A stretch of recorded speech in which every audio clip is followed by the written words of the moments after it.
Bienvenidos al podcast de Time School. Aquí te revelaremos los secretos para que tus horas rindan más y tengas tiempo libre para dedicarte a hacer aquellas cosas que realmente quieres hacer. El resultado, una vida más equilibrada, productiva y feliz.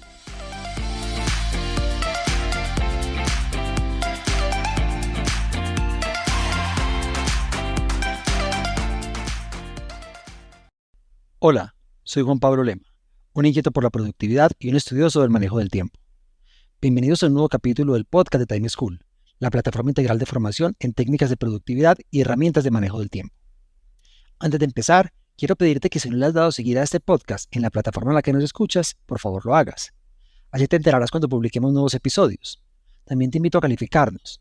Y si te gusta este episodio, compártelo con tus familiares y amigos.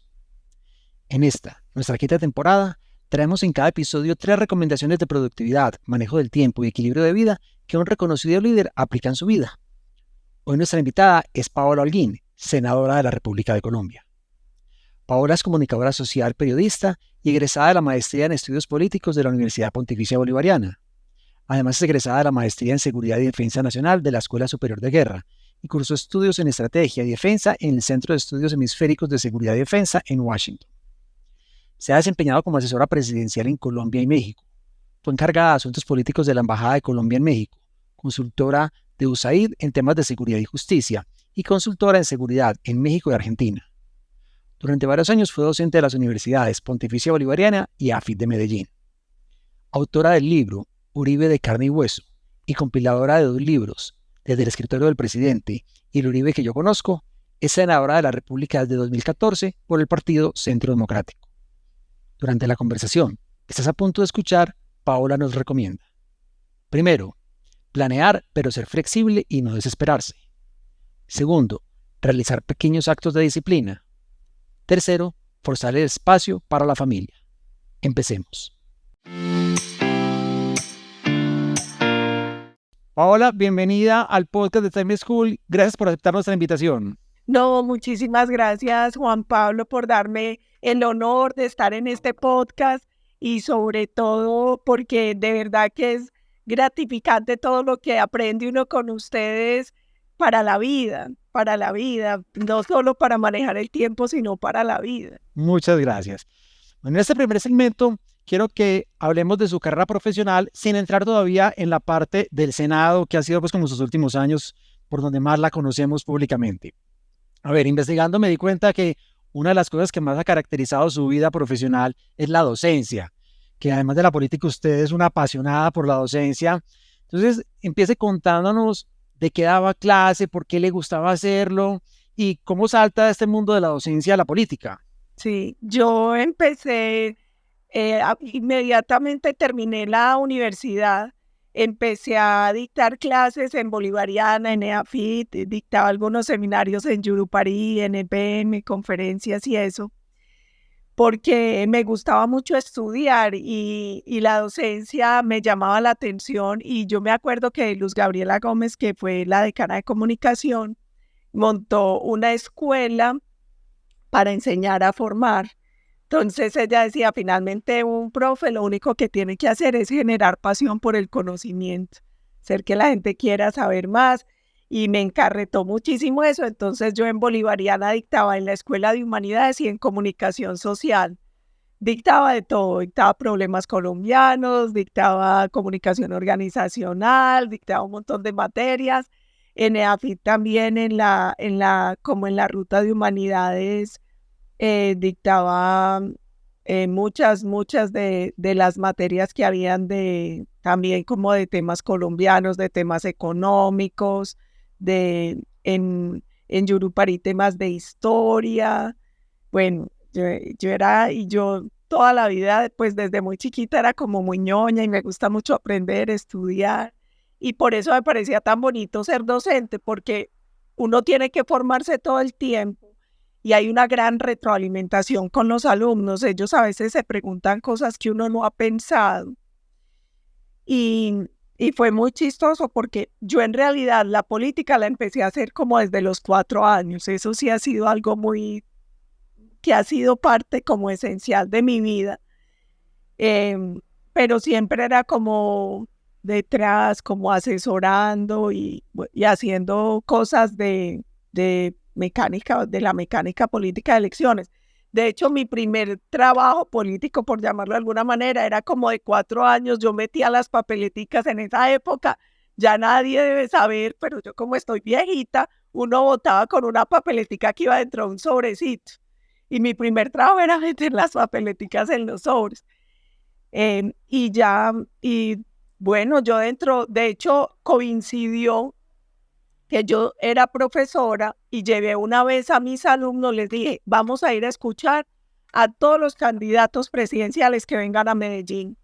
Entonces, cada que venía un candidato presidencial iba con ellos hacían preguntas. Y alguna vez vino el expresidente Uribe y yo hice unas preguntas y después se me acercó Andrés Uriel, que en paz descanse, el que era ministro de Transporte. Me dijo, niña, ¿usted qué está haciendo aquí? Yo dije, no, yo vine con mis alumnos. Que no, usted está muy chiquita, dígame la verdad. Y le dije, no, se lo juro, ellos son alumnos míos, yo soy la profe. Eso fue pues hace 1000 años. Y estamos escuchando a todos los candidatos presidenciales y por eso estamos acá. Y me dijo, usted quisiera ir a una reunión nuestra el lunes y me citó en un hotel. Cuando llegué, eran como equipos temáticos y así me metí yo en esa campaña, haciendo como paper y hacía investigaciones y trabajos y así me fui metiendo. Pero la verdad es que como que la docencia me hizo llegar al expresidente Uribe, pero yo desde los 4 años estaba metida en política. Y la docencia era un tema de pasión, de pura pasión. A mí me enloquecía dictar clase. Esta vena comunicadora que le transmitía a los estudiantes y pues que es latente en usted, se evidencia claramente en su libro Uribe de carne y hueso. Además me enteré que es una destacada escritora de discursos. Y escribir para mí es una de las actividades que siempre me ha parecido más retadora porque implica concentración, implica aislarse un poquito de interrupciones, nos puede consumir mucho tiempo. Yo tengo una amiga escritora y ella dice, hay veces es más lo que borro que lo que escribo porque mientras que uno pule, esto que me gustaba ya no me gusta. ¿Cómo hace usted? ¿Qué técnicas tiene para escribir, para poner límites y ese deseo de que algo quede perfecto? Al final hay que ponerle un tiempo y terminemos. ¿Cómo hace para hacerlo bien y sin que le consuma tanto tiempo? Eso es súper difícil. Yo creo que la clave para escribir es leer. Entonces, casi sí, pues trato de leer mucho y normalmente lo que hago es que primero hago un esquema. Pienso qué quiero decir, quién va a ser el público y hago como un esquemita pequeño de cuál va a ser la introducción, el medio y el remate y ya luego me siento. Con la escritura pasa una cosa muy rara y es que uno no todos los días como que puede escribir. O sea, no es tan fácil, es un ejercicio que requiere mucha disciplina, pero cuando uno logra esa disciplina pasan cosas muy chéveres y es que yo a veces escribo un discurso en un vuelo Medellín-Bogotá. O sea, me siento en el avión y en un momentico en el teléfono en notas puedo escribir un discurso pero normalmente cuando logro escribirlo así es porque ya está pensado y repensado, ya mentalmente tengo el esquema, sé si voy a usar citas, qué citas son las que tengo que traer. Yo creo que la escritura requiere primero leer mucho y mucha como el previo, preparación, uno tener como mucha claridad mental de qué quiere transmitir a quién para poder hacer un mapa inicial que hace que la escritura ya fluya mucho más fácil. Y la otra cosa es, un día José Obdulio me regañó, nosotros sacamos 1 o 2 libros al año en presidencia sobre distintos temas y eran investigaciones gigantes, entonces cuando sale el libro, claro, uno siempre dice, se puede decir mejor, se puede decir distinto, me faltó esto, y él me decía, un libro no es tu hijo, suéltalo. O sea, no amarre tanto, no, suéltelo. Entonces, sí, es uno entender que seguramente cuando lo relea, voy a sentir que algo le faltó, que algo no salió del todo bien, pero uno no se puede quedar puliendo eternamente. Entonces es aprender a soltar, o sea, llega un momento donde uno dice, bueno, se fue así, le da la bendición y chao. Porque si no, si uno 1000 veces lo lee, y yo casi siempre busco que en los libros, las columnas, los discursos los lean 2 o 3 personas más. Porque a veces cuando uno escribe, para uno es muy claro, no necesariamente lo es para el lector. Entonces yo siempre busco que otras personas externas que no tienen idea lo lean para saber si lo entenderían, si creen que les falta algo, y eso ayuda mucho. Que hayan más ojitos detrás de los textos ayuda demasiado. Bueno, pues solo en este caso de ese aprendizaje o de ese mensaje que le dejó José Obdulio, yo soy convencido de que uno aprende en la vida, no solo de manejar el tiempo, pues en este caso manejar el tiempo, que es lo que nos convoca en este podcast, mirando los líderes que uno tiene a su alrededor, personas que han transcurrido otras cosas, y digamos que por eso usted está invitada aquí en este podcast, en este grupo de líderes, y quisiera saber específicamente, cuando usted fue asesora presidencial, tanto del expresidente Álvaro Uribe aquí en Colombia, como del presidente Felipe Calderón en México, ¿algún aprendizaje que le han dejado estos dos líderes frente al manejo del tiempo, frente a su priorización, frente a su organización en unos cargos que demandan tanto de las personas? Yo creo que hay varias cosas. La primera es los cargos de presidente son muy demandantes de tiempo, porque las demandas de la ciudadanía no tienen horario. Entonces uno tiene que aprender como ellos a tener una disponibilidad 7x24. Y viéndolos trabajar hay como muchas cosas, y ellos sabían diferenciar qué era importante, qué era urgente y qué era importante y urgente. Entonces, como que eso les ayudaba. Las agendas presidenciales son muy complejas porque se tienen que organizar con mucho tiempo, pero tienen que ser lo suficientemente flexibles porque cualquier cosa puede pasar. O sea, una emergencia que suele suceder en todos los países o una situación extraordinaria obliga a desbaratar una agenda completa que usted lleva meses armando. Entonces, yo creo y una cosa que era muy importante es que eran 2 presidentes, sobre todo el presidente Uribe, que dormían poco. Madrugaban mucho y trasnochaban, pero tenían la capacidad, por ejemplo, de meditar, de hacer yoga y de repararse rápidamente. Entonces, por ejemplo, el presidente Uribe medita 10 minutos y se repara energéticamente y es capaz de arrancar. Yo me acuerdo, yo no sé si los oyentes recuerdan, cuando nosotros íbamos a hacer el TLC con Estados Unidos, hicimos una jornada maratónica en televisión donde todo mundo podía llamar a preguntar lo que quisiera, lo que fuera. Entonces era el presidente con los ministros para responder todas las preguntas de los ciudadanos, y eso duró hasta la madrugada. Y el presidente simplemente interrumpe un momentico, va, medita, y con 10 minuticos está como nuevo. Y yo lo he visto. Además, creo que les ayuda mucho, que aprende, que se vuelve tal la disciplina y la práctica que pueden meditar en una silla de avión, en el piso, en un pasillito, en donde sea. No necesitan pues como un entorno muy especial, sino que logran hacerlo en cualquier lugar, y eso era muy importante. Y yo creo que la clave es, si uno quiere que le rinda, pues no perder tiempo, no dormir más de la cuenta, no permitir que las reuniones se alarguen más de la cuenta, aprender que hay cosas importantes, que hay cosas urgentes y hay cosas que realmente son importantes y urgentes a la vez. Y yo creo que eso era muy importante en ellos. Y el presidente Calderón también era sumamente trabajador.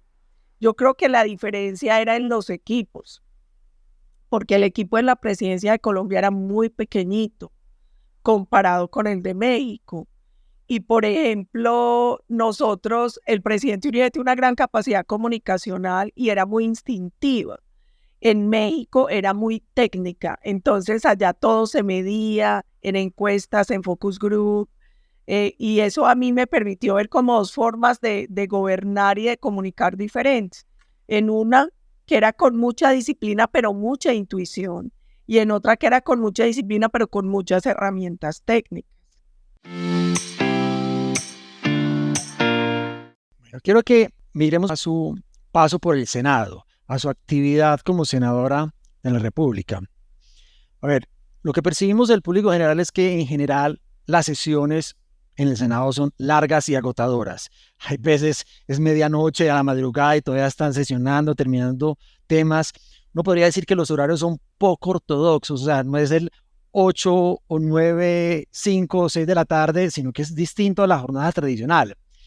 ¿Usted personalmente qué prácticas utiliza para mantenerse productiva en estas sesiones tan largas y agotadoras y que a pesar de esas condiciones tan adversas, usted pueda funcionar? Yo creo que a mí me sirve mucho que yo tomo todo el tiempo nota.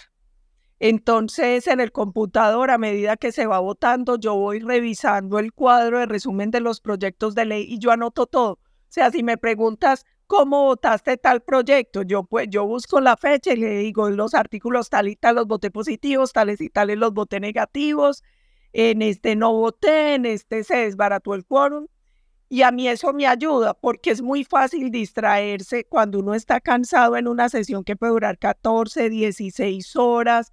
Nosotros, como no podemos sesionar 2 días seguidos, muchas veces lo que hacemos es que interrumpimos la sesión faltando 5 para la medianoche y luego a las 12:30 reactivamos un nuevo día y una nueva sesión y nos podemos ir hasta las 4 o 5 de la mañana.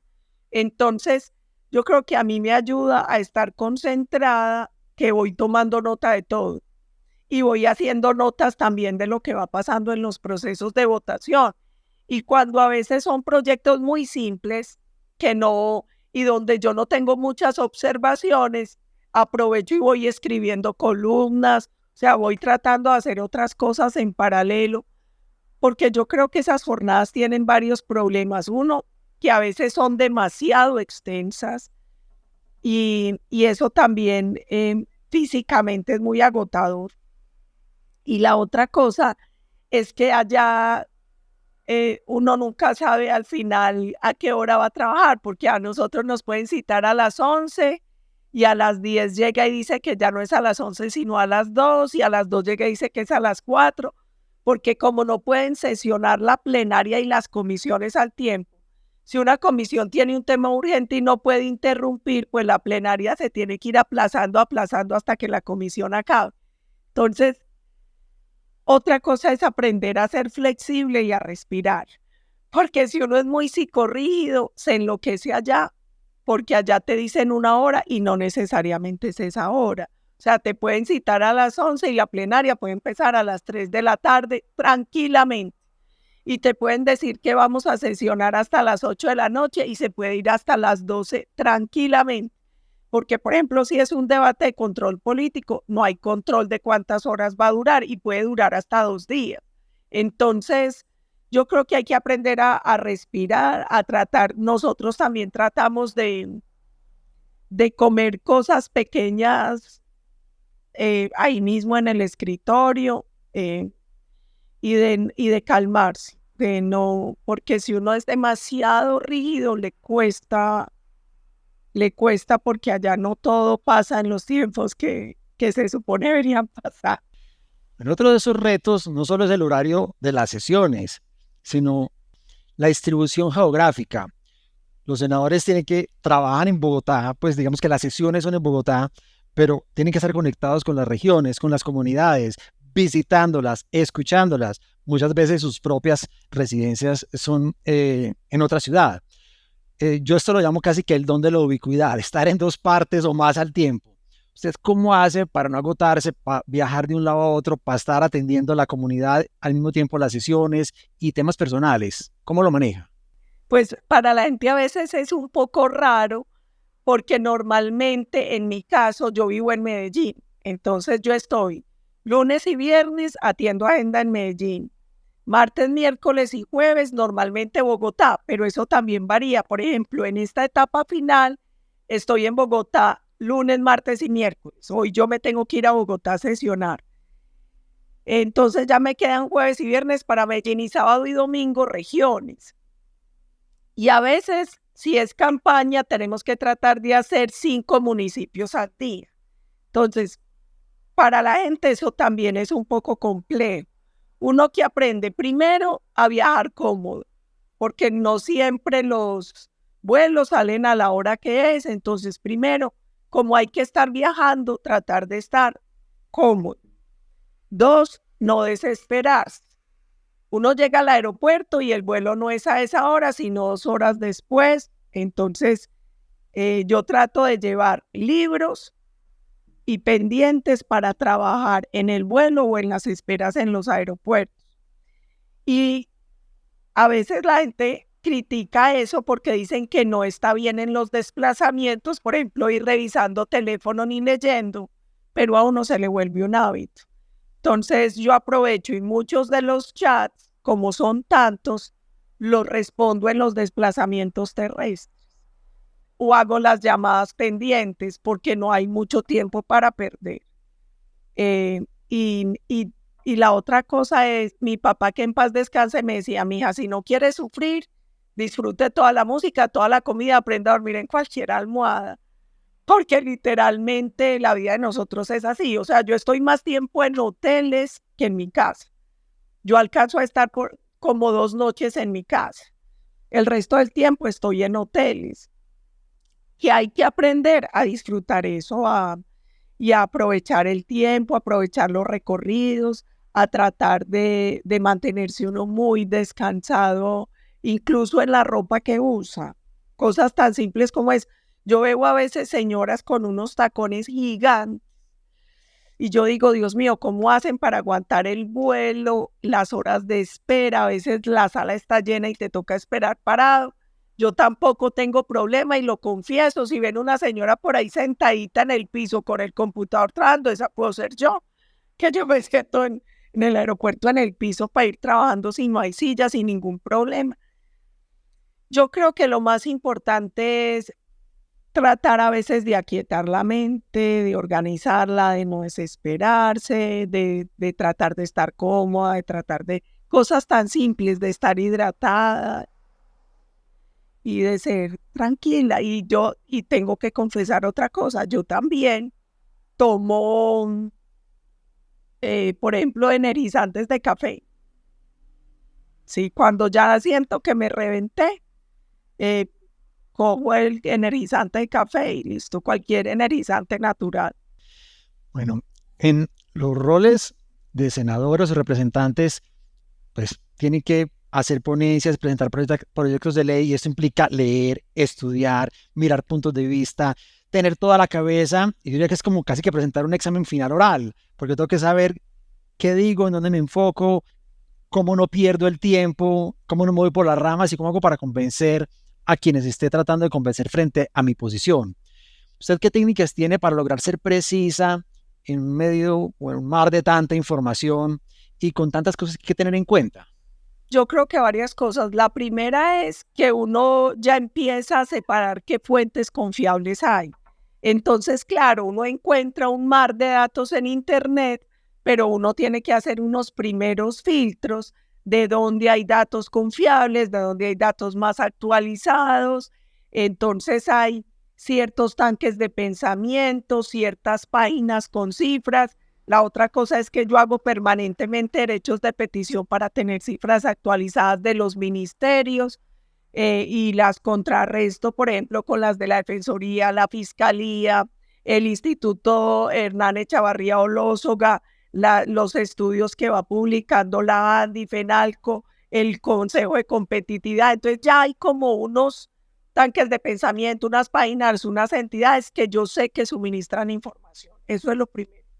Segundo, yo trato de asistir a los congresos, porque ahí encuentra uno muchas, por ejemplo, uno va al congreso de Asobancaria o de la ANDI o de minería y van los expertos y ahí tomo muchas notas. Yo soy muy ñoña, notas, pido los estudios.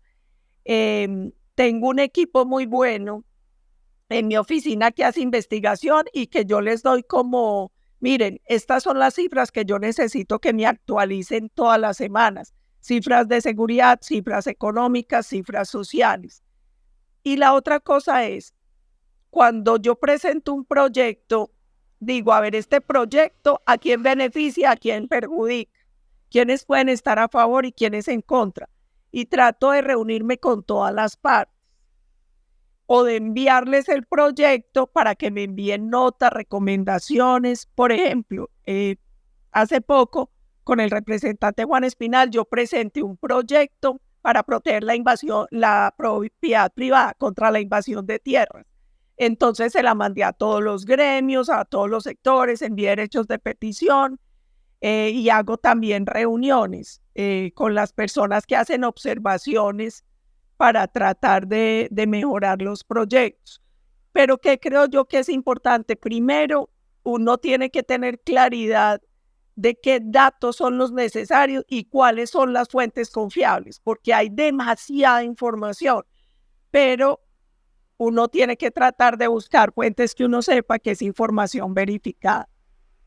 Y la otra cosa es ir directamente a las fuentes, ir a los gremios, a las personas que se favorecen, que se perjudican con los proyectos. Eso ayuda mucho. Y a la hora de hacer la exposición, yo siempre hago como un esquema básico. Primero, cuántos artículos trae, el resumen de lo que dicen los artículos, beneficios, desventajas del proyecto y comentarios de los sectores interesados al proyecto de manera resumida. Y me gusta mucho siempre defender con cifras. Yo ahí tengo que hacerle como una observación, doctor Juan Pablo, un poco, a ver, que no suene mal, pero yo creo que hoy uno de los problemas que hay en política y en muchas partes es que el relato quiere matar el dato. Entonces empiezan a decir cosas como si fueran verdades sin sustento. A mí eso no me gusta. A mí me gusta siempre justificar con datos, con cifras exactas, con mediciones. Y yo creo que eso hace también creíble la defensa de los proyectos y la elaboración de los proyectos. Yo creo que no se puede menospreciar la prueba científica y creo que la altura en la política, al debate se le da cuando se logra una argumentación basada en datos, en cifras, en fuentes creíbles, en citar exactamente lo que dicen las fuentes, los estudios, porque sí, a veces es duro el debate cuando se hace más desde lo ideológico y no desde la prueba.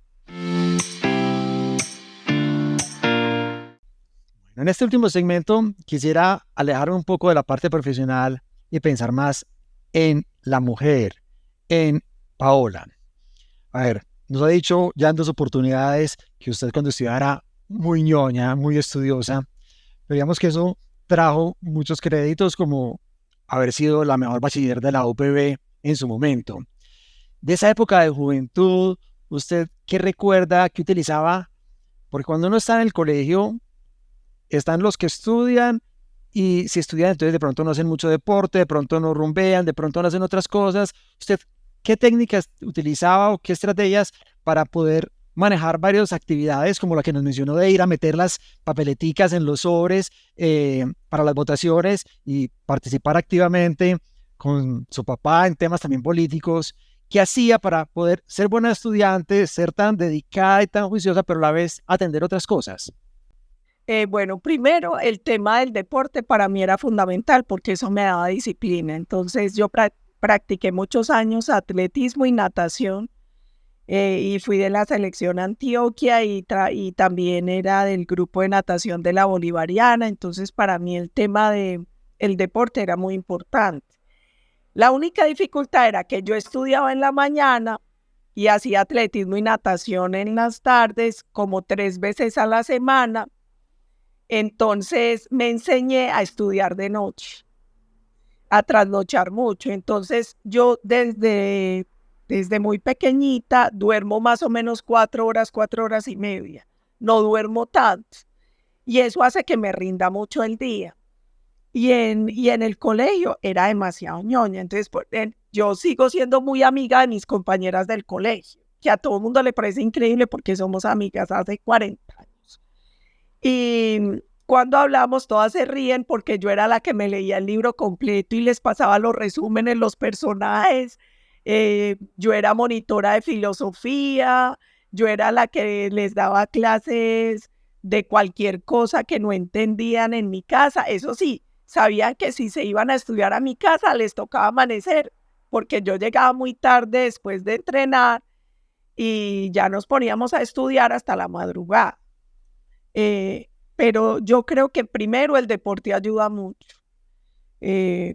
Ayuda increíble porque, y yo todavía cuando tengo un ratitico, trato de nadar a las 6 de la mañana o a las 9 de la noche si me queda espacio.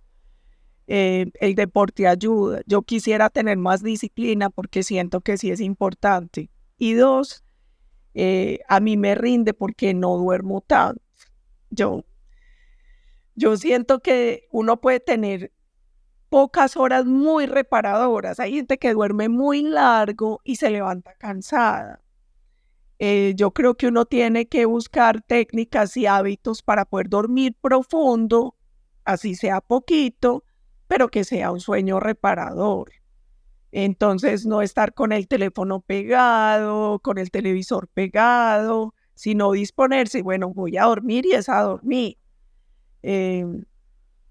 Pero sí, me ayudaba mucho que tenía la disciplina del deporte cuando estaba en el colegio y que no he sido muy dormilona, digamos. Eso me ha ayudado mucho. Bueno, en una jornada normal suya, aunque ya hemos visto pues que todas son distintas, si estoy en Medellín, si estoy en Bogotá, si es sesiones, si estoy visitando regiones, pero si uno dijera, vea, tengo estas rutinas o estos hábitos, en general los practico y me ayudan como a mantenerme nivelado, con buen nivel de energía y activo. Lo primero es, yo trato de levantarme siempre muy temprano, a las 4:30 de la mañana. Importante la disciplina, los pequeños actos de disciplina, tender ahí mismo la cama. Tomarme un vasito de agua apenas voy a arrancar, me arreglo, y empiezo, si me toca revisar redes, si me toca arrancar para Bogotá, hago todas las jornadas, por la noche también paro y bueno, ya voy a dormir y chao computador, teléfono, todo y es disposición para dormir.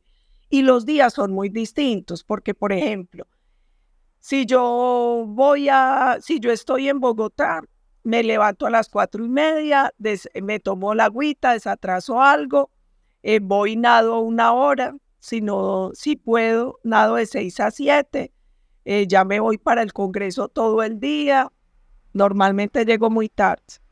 A veces si me ponen las reuniones muy temprano y logro terminar antes de las 9, nado de 9 a 10 de la noche.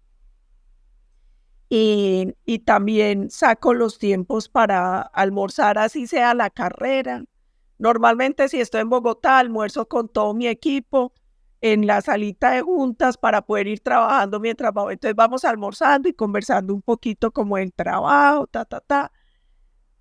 Pero tener como la disciplina de desayunar, almorzar y comer, así sea carrereado poquito, pero tratar de hacer como esas pausas, obligarme a esas pausas, porque también me ha pasado que hay días que desayuno a las 5 de la tarde y esos días uno no produce igual y se siente agotado.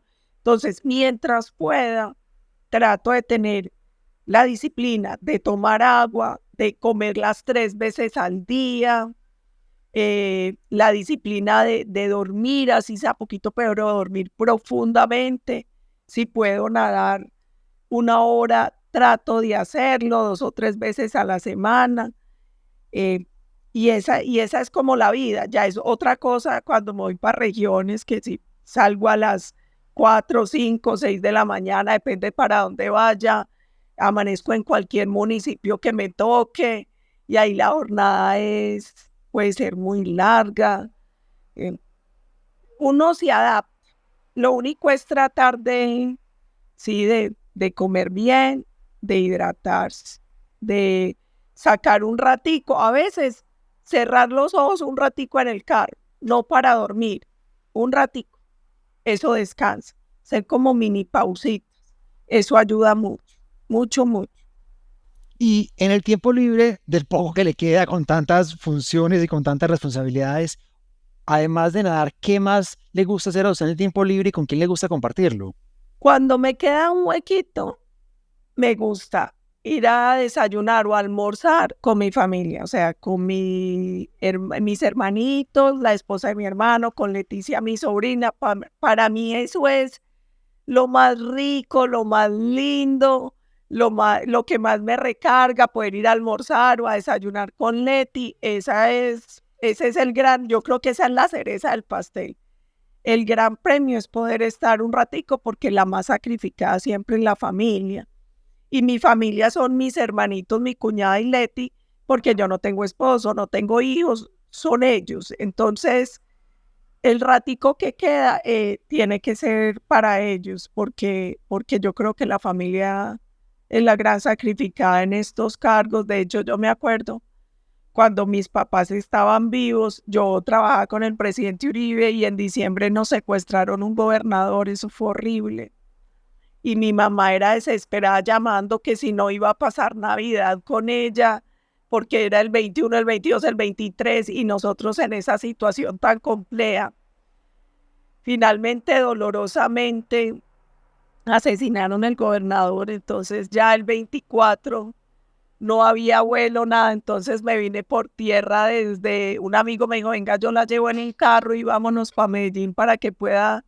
Y llegué antecitos de medianoche a pasar Navidad con el corazón destrozado, pero estuve ahí.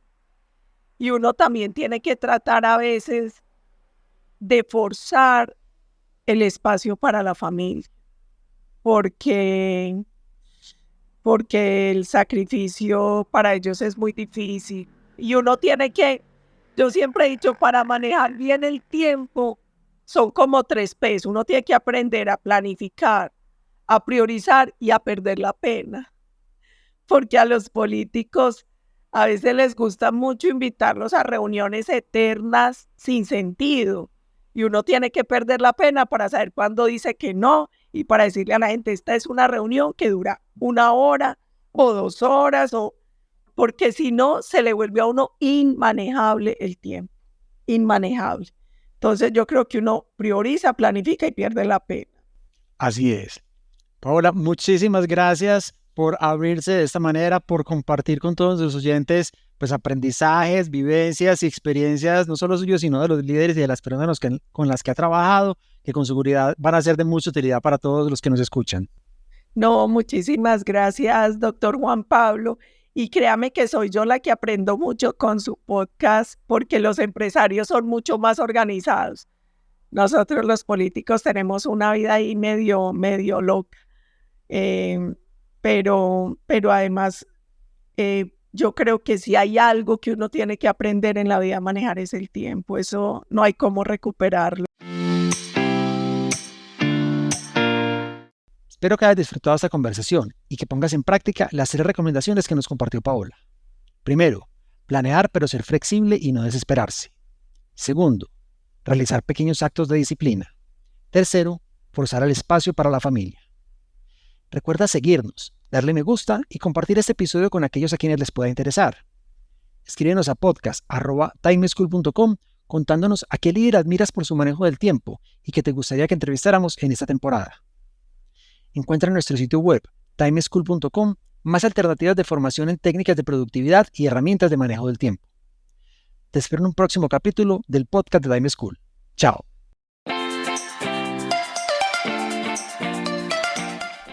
Encontrémonos en un próximo capítulo con una nueva situación y más recomendaciones para que seas más productivo y feliz. Recuerda enviarnos los audios con tus preguntas, dudas e inquietudes al WhatsApp en Colombia 321-700-4810, por correo electrónico a podcast@timeschool.com.